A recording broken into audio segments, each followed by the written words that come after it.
መታሰቢያ የማን ልጅ እንደሆነች አዩ አውቋል። ይሁን እንጂ አዩ እስከዛሬ ድረስ ለሳቃችሁብኝና ለቀለዳችሁብኝ ነገር እያንዳንዱ ዋጋ አስከፍላችኋለሁ እያለ ሲዝትም ነበረ። ይሁን እንጂ እንደዛትም አልቀረ። የአቤልንና የርብቃን ልጅ እንግዲህ በመርዝ መርዞ ልጇ እንዲወርድም አድርጎታል። ርብቃ እንግዲህ መድኃኒት ልትወልድም እንግዲህ የተወሰነ ቀናቶች ሲደርሱ አቤልን ወደ እናት አባቴ ቤት መሄድ አለብኝ፣ ምንም አይነት ጥሩ ስሜት እየተሰማኝ አይደለም ብላ አስፈቅዳ ወደ ወላጆቿ ቤት ልትሄድ ብትሞክርም አቤል ወዴትም አትሄጂም፣ እኔን ለማን ጥለሽ ነው በማለት አስቀርቷትም ነበረ። ርብቃም እንግዲህ አንተን ከሚከፋ ምንም ችግር የለውም በማለት ከዛ ቤት ቀርታለች። ይሁን እንጂ መድኃኒቷን ለመውሰድ እንግዲህ እየተዘጋጀች እያለ ውሃ አምጪልኝ እስኪ አዞ ብላ በጠየቀቻት መሰረት አዞ ንጹህ ውሃ ልታመጣላት የነበረችውን አቤል እንደምንም ገፈታትሮ ዘወር በይ ምኒቱ ስታስጠላናት በማለት በሰው ፊት ያዋርዳትና ካመናጭቃትም በኋላ ርብቃ ምንም ችግር የለውም እኔ ጓደኛሽ ነኝ በሆኑ እጅ አመጣልሻለሁ በማለት ወደ ኪችን ከሄደም በኋላ የብርጭቆ ውሃ ላይ እንግዲህ የተመረዘ ውሃ እንድትጠጣ አድርጓታል። ርብቃም እንግዲህ አዩ ስላመጣው ምንም አይነት ጥርጣሬ ሊሰፍንባት ስላላደረ ምክንያቱም እሱ ጓደኛዋና እንዲሁም ደግሞ የአቤል ወንድም ነው ብላ ስላሰበች ወዲያውኑ ውሃው እንዳመጣላት ነበር የሸመጠጠችው። ውሃውን እንግዲህ አቤልን ሸጠች ብሎ ፊት ለፊት ነበር ከማሚ ፊት ያስቀምጠላት። ይሁን እንጂ አጭሪት እንግዲህ ወዲያውኑ ሽምጥጥ አድርጋ ጠጥታ መድኃኒቱንም ስትጨምርበት ይበልጥ ያመማት መጣ። አቤል በግርምት ያያታል። እንደምንም ሆኖ በቃ መድኃኒትሽን ከወሰድሽ አሁን እረፍት ማድረግ አለብሽ በማለት ወደ መኝታ ክፍላቸው ተያይዘውም ይገባሉ። ከገቡ በኋላ በድንገት ርብቃ በጩኸት ቤቱን ቅልጥ ታደርገዋለች። ወዲያውኑ ደም ይፈሳታል። አቤልና ርብቃ በጣም ተደናግጠው ልጄ በመባባል ላይ ተያይዘው ይላቀሱ ይገኛሉ። አዩ የወንድሙ ልጅ በመግደል ወደ እስር ቤት እንዲያመራ ተደርጓል። ይሁን እንጂ ማሚ ካለችበት ነገር እንዳትንቀሳቀስና እንዳትድን ራሱ የተለያየ መርዝ እየሰጣት እንደዘው ሳሰባብራ እንድቀር እያደረገ ነው። ማሚ ራሷን ችላ መቀመጥና መነሳት ስትጀምር አዩ ግን ይሄ ነገርማ ከተሳካ እንዲሁም ደግሞ በዚህ ሁኔታ ላይ ሆና ያስመሰለች እኮ ሊሆን ይችላል። ስለዚህ ርብቃ ባክሽ ራስሽን ጠብቅ እያለ ቢነግራትም ርብቃ ልትጠብቅ አልቻላችም። ግን ማሚ ከመኝታዋ ከተነሳች እንዲሁም ደግሞ ካለችበት ህመም ካገገመች የእኔ ሀሳቦች በእርግጠኝነት ይሰናከላሉ። ስለዚህ ማሚ ቁማ መሄድ የለባትም በማለት እሱም ከምትበለው ምግብ ላይ መርዝ እየመረዘ ያቺ መታሰቢያ ላዝት የሰጠቻት መድኃኒት አምጪውን ይፈልገዋለሁ በማለት እንግዲህ በድብቅ እየመረዘ እየሰጣት ነው። ይሁን እንጂ ማሚ አልፈልግም ብላ በምልክት ብትናገርም የሚሰማት አጣለች። አዩ የወደፊት ኃይለኛ በቀለኛ ሆኗል። ከጀርባ የሆነ ሰው አለ። ነገር ግን ወረቀቱን በአቤልና በርብቃ ስም ነው ብሎ እስከዛሬ ነበር የሚያስበውና በድብቅ እንግዲህ የማሚን መኝታ ክፍል ያቻ ዜት የተባለችውን እኔ ቁልፉን አምጪልኝ ፈልጊልኝ ከዛ ከፍተኛ ገንዘብ እከፍልሻለሁ በማለት ያንን ቁልፍ እንድታመጣለት ጠይቋታል። እንግዲህ አዜት ያንን ቁልፍ ካመጣችለት በኋላ ወዲያውኑ አቤልና ርብቃ ወጣ ብለው ስለነበረ ከቤት ፈትሾ እያንዳንዱ ሰነዶችን ሊያገኝ ይችሏል።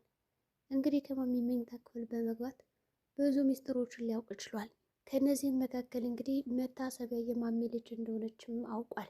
ከዚህ በፊት እንግዲህ አቤልን ለምንድን ነው የማሚ ልጆች ማንፈልጋቸው ቤተሰቦች ለምን አንፈልግላትም በማለት ሲያማክረው አቤል አይ እኛ ነን ቤተሰቧ ከዚህ በኋላ ማንም የላትም በማለት ነበር አፉን ዝም እንዲል ያስደረገው።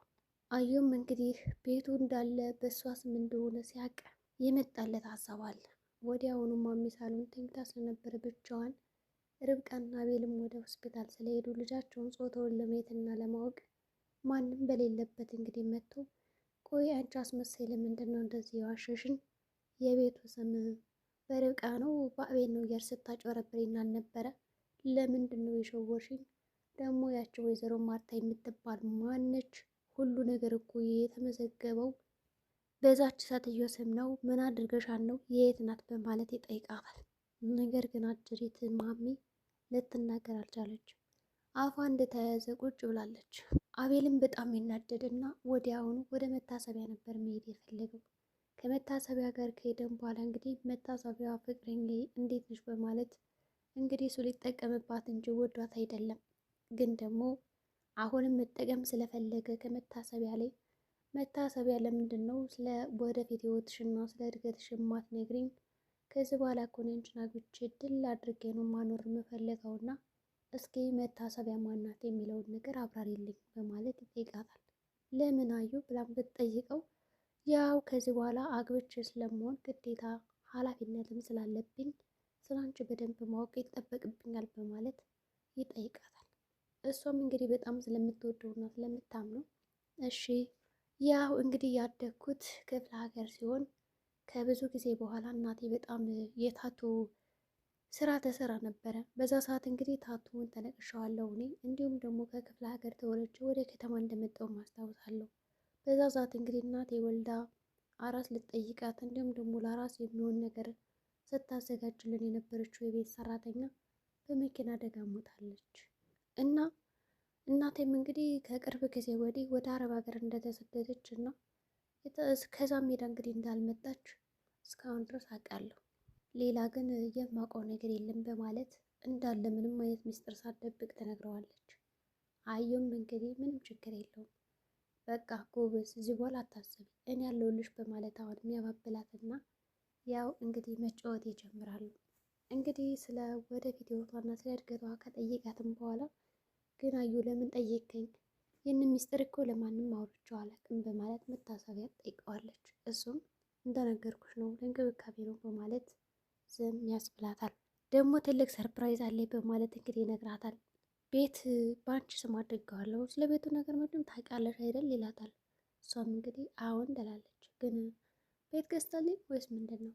አይ ቤት ልገዛለች ሳይሆን እኛ የምንኖርበትን ቤት በቃ በአንቺ ስም አድርገዋለሁ ይላታል። እንግዲህ እሷ በጣም ትደሰታለች። መታሰቢያ ግን ደግሞ እየተጠቀምባት እንደሆነ አላወቀችም። በጣም ስለምትወደው እንግዲህ ፍቅር አውሯታል።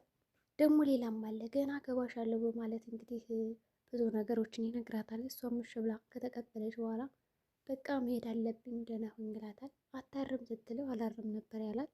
ወዲያውኑም እንግዲህ አዩ ከወጣ በኋላ ከመታሰቢያ ቤት ለሆነ ሰው ስልክ ይደውልና ይኸውልህ የአንዳንዱ ሚስጥር ደርሼበታለሁ እና ያ ወረቀት በእኔ ስም ብቻ እንዲሆን ከፈለክማ መጀመሪያ መታሰቢያ የምትባለውን ልጅ ማግባት አለብኝ። ከዛ የሆነች ሿሿ ነገር መስራት አለብኝ። ከዛ በኋላ ደግሞ ወደ ራሴ ስም አዞረዋለሁ እንጂ ሁሉ ነገር ያለው በእሷ ስም ነው። አጭበርብራናለች፣ ሰውዳናለች፣ እባክማም እያለ በስልክ የሚያወራው ሰው አለ። በጣም ጥሩ ሀሳብ ነው እንግዲህ ውስጥ በርታ በማለት እንግዲህ ሀሳቡን ከደገፈውን በኋላ ስልኩን ዘግቶታል። እንግዲህ ርብቃና አቤልም ወደ ሐኪም ቤት ለመሄድ አጅሬት ልጅም እንግዲህ አብሬያችሁ ካልሄድኩ ማለት ተያይዛቸው ነበረ። ይሁን እንጂ ወዴትም አትሄጂም እዚህ ተቀመጭ ብለዋታል። እንዲሁም ደግሞ ርብቃዬን የርብቃ ብላ ስለጠራቻት ተደስታ ነበረ። አቤል ደግሞ የሁለቶችን ቅርቤታ ስላልወደደው በይዞር በይ ልክ እንደባለፈው ደግሞ ሆድሽን ታይጭና ልጁን የሆነ ነገር እንዳታደርግ ብሎ ያስነሳታል። እንግዲህ ርብቃ እሺ በማለት ያው ብድግ ትላለች። በሌላ በኩል ደግሞ ማሚ ራሷን ችላ መቀመጥ እየቻለች ነው። ግን ምንም እንኳን ራሷን ችላ ብትቀመጥ ግን ደግሞ አቤል እየመረዛት ይገኛል።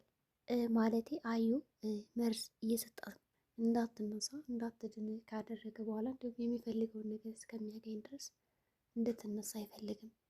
ርብቃንም እንግዲህ ይህች ሴትዮ እኮ በጣም እያስመሰለች ሊሆን ይችላል፣ ልጅሽን አንድ ነገር ታደርግብሻለች፣ እባክሽ ራቂ ይላታል። እንግዲህ የርብቃንና የአቤልን ልጅ ከገደለም በኋላ ምንድነው ማድረግ የፈለገው?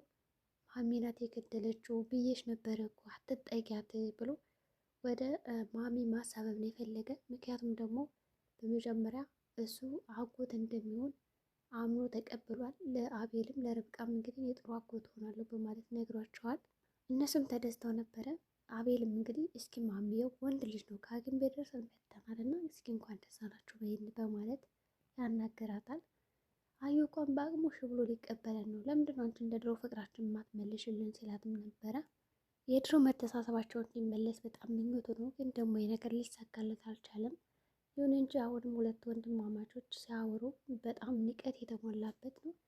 አዩ በጣም ቅናት አለበት፣ እንዲሁም ደግሞ መበቀል ይፈልጋል ወንድሙን። በዚህ የተነሳ እንግዲህ ያው ታላቅም አቤል ትልቅ ነገር እያሴረበት እንደሆነ ምንም አላወቅም። ልክ እንደ ሁልጊዜው ወሬ ብቻ መስሎታል። በአሁኑ ግን አዩ የሚሰራቸው በጣም አደገኛ ሰዎች ናቸው። ግን አቤል ይህን ነገር ሊነቃበት አልቻለም። ርብቃን ብትሆን ያቸው ፈዛ ነው የቀረች። እንግዲህ ሪችም የአቤልን ልጅ ያው እኔ እናቱም አክስቱም እሆናለሁ እያለች ነበረ። ግን ደግሞ ያው አተውታል ማለት ይቻላል።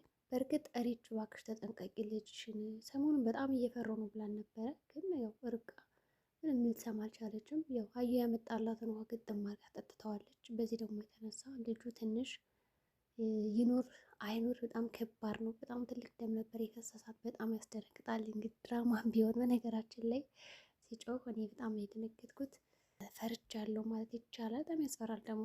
ብቻ እንግዲህ የዛሬ ጉዳችን ይህን ይመስል ነበረ። የእነ ርብቃ ልጅ ምንም ነገር መሆን የለበትም። በተለይ ደግሞ በመጀመሪያ እኔ የገረመኝ ነገር አቤል የተመረዘውን ምግብ እንዳትበላ ረድቷት እንዳበለው አድርጎ፣ ግን ደግሞ ለምንድነው በውሃ መርዞ የገደለው ልጁን? ያልገባኝ ነገር ይሄ ነው። መጀመሪያ ምግብ እንዳበላ ከለከላት፣ ከዛ አዳናት፣ በሁለተኛው ግን እራሱ መረዛት። ይሄ በጣም የሚያሳዝን ነገር ነው። እንግዲህ መልካም ጊዜ ይሆንላችሁ።